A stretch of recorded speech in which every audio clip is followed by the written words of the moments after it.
Good morning students. Online video classes series में आज हम बात करेंगे कोवेलेंट बॉन्ड और लुईस थ्योरी के बारे में। देखिए, किसी भी रासायनिक अणु और आयन में विभिन्न अवयवी परमाणुओं को बांध के रखने वाला जो बल होता है वो रासायनिक बंध कहलाता है, केमिकल बॉन्ड कहलाता है। केमिकल बॉन्ड, और ये मिलता है किसी भी रासायनिक अणु में आयन्स, किसी रासायनिक अणु या आयन आदि के विभिन्न आयन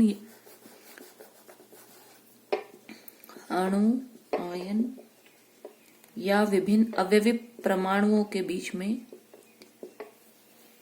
बंधित रखने वाला आकर्षण बल रासायनिक बंध कहलाता है। जब दो तत्वों के विद्युत ऋणता में बहुत अधिक अंतर होता है तो वहां पे आयनिक बंध होता है। जैसे मैं एग्जाम्पल लूं NaCl, और यहाँ पे अपन को पता है इनकी विद्युत ऋणता में बहुत ज्यादा अंतर होता है, इसलिए यहाँ पे जो बंध बनता है वो होता है आयनिक बंध।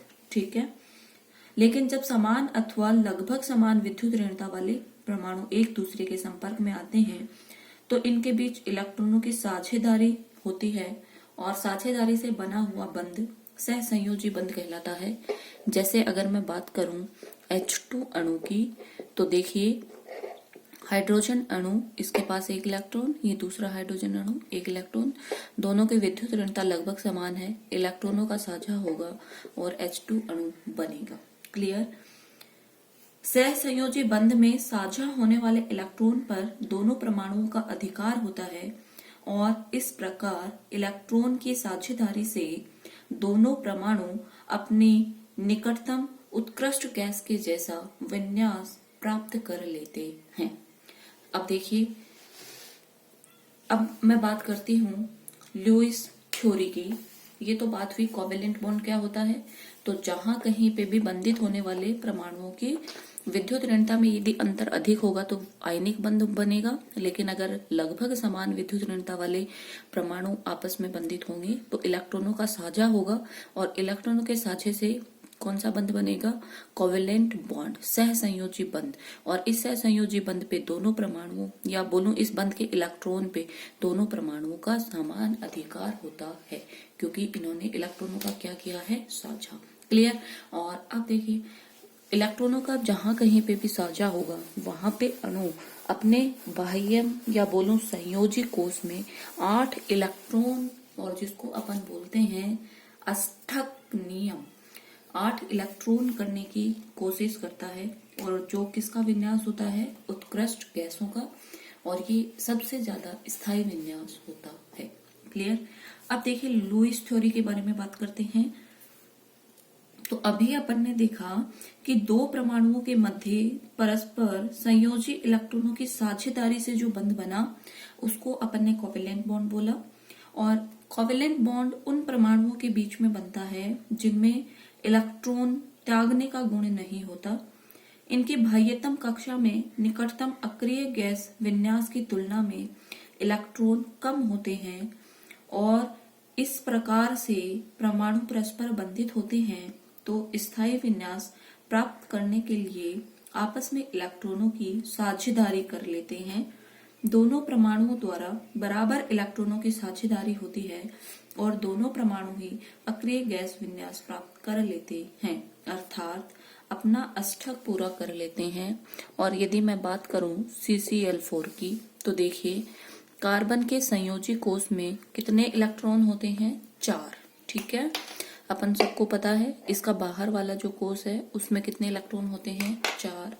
अब मैं बात करूं इससे कितने क्लोरीन जुड़ने हैं? 4। तो देखिए क्लोरीन और क्लोरीन, और क्लोरीन के संयोजी कोश में इलेक्ट्रॉन होते हैं 7।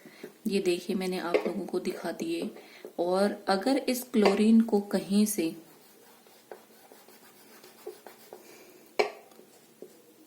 अगर इस क्लोरीन के एक इलेक्ट्रॉन का साझेदारी हो जाए तो 7 से कितने हो जाएंगे इलेक्ट्रॉन? 8, और इसका अष्टक बोलो क्या हो जाएगा? पूरा। तो देखिए अगर ये इसके साथ इलेक्ट्रॉन की साझेदारी करता है तो इस क्लोरीन के पास अब कितने इलेक्ट्रॉन हो गए? 8 इलेक्ट्रॉन। इसका अष्टक पूरा हो गया। अगर ये इसके साथ में करे तो यहाँ पे कितने इलेक्ट्रॉन हो गए 8। ये अगर इसके साथ करे तो कितने इलेक्ट्रॉन हो गए 8। और ये देखिए कितने इलेक्ट्रॉन हो गए 8। और अब देखिए कार्बन के पास 4 तो इलेक्ट्रॉन खुद के थे और 4 क्लोरीन से इसने इलेक्ट्रॉनों का साझा कर लिया, तो यहाँ पर भी कितने इलेक्ट्रॉन हो गए 8। और अब आप देख सकते हो हर किसी का ऑक्टेट बोलो क्या हो गया पूरा। क्लियर। तो इसीलिए इलेक्ट्रॉनों की क्या होती है साझेदारी। अभी थोड़ी देर पहले मैंने आपको हाइड्रोजन का एग्जाम्पल बताया था। तो देखिए हाइड्रोजन जब ये इलेक्ट्रॉनों की साझेदारी करता है तो इनके पास कितने इलेक्ट्रॉन हो जाते हैं 2 इलेक्ट्रॉन। अब एक बात आप लोग ध्यान रखेंगे, यहाँ पे अपन देख रहे हैं अष्टक पूरा हुआ है, लेकिन हाइड्रोजन में कभी भी अष्टक पूरा नहीं हो सकता, क्योंकि अष्टक पूरा होने के लिए कितने इलेक्ट्रॉन चाहिए 8। तो इनका ड्यूप्लेट कंप्लीट होता है, जिसको अपन बोलते हैं द्विक। तो हाइड्रोजन जो होता है वो अपना द्विक पूरा करता है, बाकी जो कंपाउंड्स होते हैं वो अपना अष्टक पूरा करते हैं। क्लियर। आगे देखिए ऑक्टेट रूल। ऑक्टेट रूल क्या है?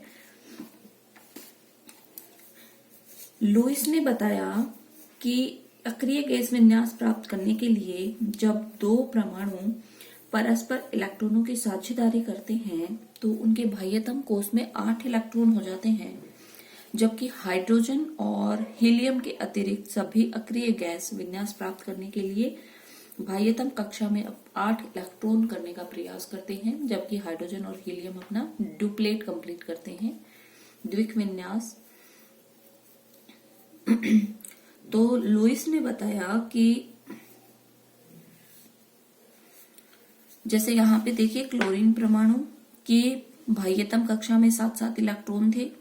अष्टक पूरा करने के लिए उसको 1 इलेक्ट्रॉन चाहिए था और वो 1 इलेक्ट्रॉन इसने किसके साथ साझेदारी कर ली? कार्बन के साथ। और कार्बन के साथ साझेदारी करने पे यहाँ पे क्या हो गया? अष्टक कंप्लीट। क्लियर। अब देखिए जो इलेक्ट्रॉन बंध बनाने में भाग ले लेते हैं, जैसे देखिए क्लोरीन के पास में यहाँ पे कितने इलेक्ट्रॉन हैं और 1 इलेक्ट्रॉन ये था। ठीक है। तो देखिए क्लोरीन के जो 7 इलेक्ट्रॉन हैं इनमें से 1 इलेक्ट्रॉन ने बंध बनाने में भाग लिया, इसलिए इस इलेक्ट्रॉन को मैं बोलूंगी बंधी इलेक्ट्रॉन।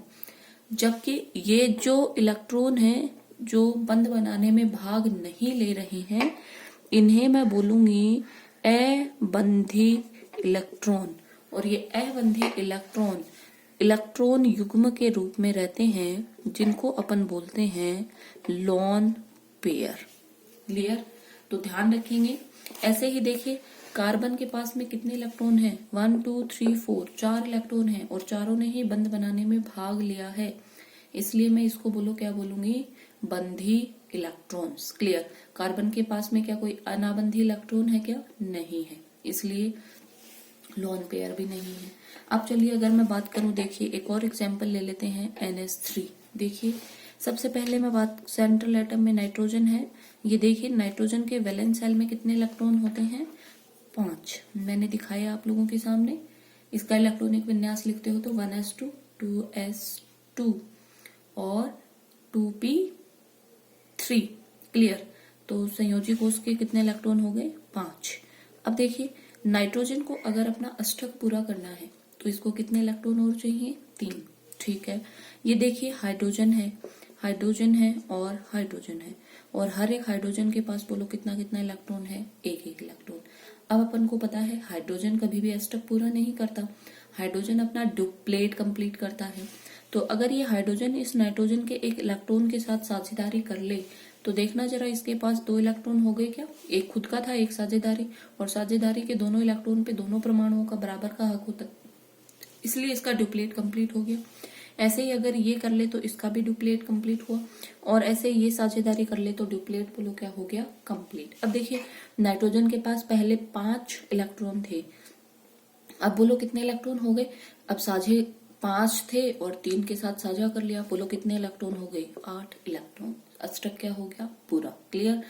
और अब देखिए इस नाइट्रोजन के पास जो 5 इलेक्ट्रॉन थे उनमें से 3 इलेक्ट्रॉन ऐसे हैं जो बंध बनाने में भाग ले रहे हैं, तो इनको बोलो अपन क्या बोलेंगे, बंधी इलेक्ट्रॉन। जबकि 2 इलेक्ट्रॉन ऐसे हैं जो बंध बनाने में भाग नहीं लेते और इनको अपन बोलते हैं अनाबंधी इलेक्ट्रॉन, और इन्हीं को बोलते हैं पेयर के रूप में है, इसलिए लोन पेयर। क्लियर? तो ध्यान रखेंगे, जो इलेक्ट्रॉन बंध बनाने में भाग लेंगे वो बंधी इलेक्ट्रॉन होते हैं, जो बंध बनाने में भाग नहीं लेते वो एक युग्म के रूप में रहते हैं, जिनको अपन बोलते हैं लोन पेयर। क्लियर? आगे देखिए, जब परमाणु एक इलेक्ट्रॉन युग्म साझा करते हैं, यहाँ पे देखिए, यहाँ पे दोनों परमाणुओं ने एक एक इलेक्ट्रॉन साझा किया तो एकल सहसंयोजी बंध बनते हैं। लेकिन अगर मान लीजिए, अगर मैं बात करूं CO2 की, देखिए carbon double bond, sorry CO2 की बात कर लेती हूँ या O2 की बात करती हूँ। देखिए ऑक्सीजन एंड ऑक्सीजन, और ऑक्सीजन के संयोजी कोष में कितने इलेक्ट्रॉन होते हैं? 6। क्लियर? अब देखिए, अगर इन ऑक्सीजन को अपना ऑक्टेट कंप्लीट करना है तो कितने इलेक्ट्रॉनों की साझेदारी करनी पड़ेगी? 2 इलेक्ट्रॉन की। तो देखिए ये लीजिए और ये लीजिए। अब जैसे ही इसने 2 इलेक्ट्रॉनों की साझेदारी करी तो 6 खुद के पास थे, 2 इसके आ गए, बोलो कितने हो गए? 8। और ऐसे ही इसके पास भी कितने इलेक्ट्रॉन हो गए? 8। अब देखिए इन्होंने कितने इलेक्ट्रॉनों की साझेदारी करी है? 4। 2 इसके, 2 इसके, तो यहाँ पे बोलो क्या बनेगा? Double bond. क्लियर? तो अगर 2 इलेक्ट्रॉनों की साझेदारी होगी तो क्या बनेगा? Single bond. अगर 4 की होगी तो क्या बनेगा? Double bond. और इसी तरह यदि मैं बात करूं नाइट्रोजन की, तो देखिए नाइट्रोजन के संयोजी कोष में 5 इलेक्ट्रॉन होते हैं, और अब इनको अगर ऑक्टेट कंप्लीट करना है तो अपने 3 इलेक्ट्रॉनों की साझेदारी करनी पड़ेगी। और जैसे ही साझेदारी होगी यहाँ भी 8 इलेक्ट्रॉन, 8 इलेक्ट्रॉन, क्योंकि 5 खुद के थे, 3 की इन्होंने क्या कर ली? साझेदारी। तो अब यहाँ पे देखिए कौन सा वाला बॉन्ड बना? Triple bond. क्लियर? तो ध्यान रखेंगे, जब परमाणु एक इलेक्ट्रॉन युग्म साझा करते हैं तो एकल सहसंयोजी बंध बनते हैं, 2 इलेक्ट्रॉन युग्म साझा करते हैं तो डबल कोवेलेंट बॉन्ड बनता है, और 3 इलेक्ट्रॉन युग्म साझा करते हैं, इलेक्ट्रॉन युग्म बोल रही हूँ, इसका मतलब कितने हो गए? 6 इलेक्ट्रॉन, तो ट्रिपल बॉन्ड बनता है। क्लियर? तो इस बात को आप लोग ध्यान में रखेंगे। Thank you.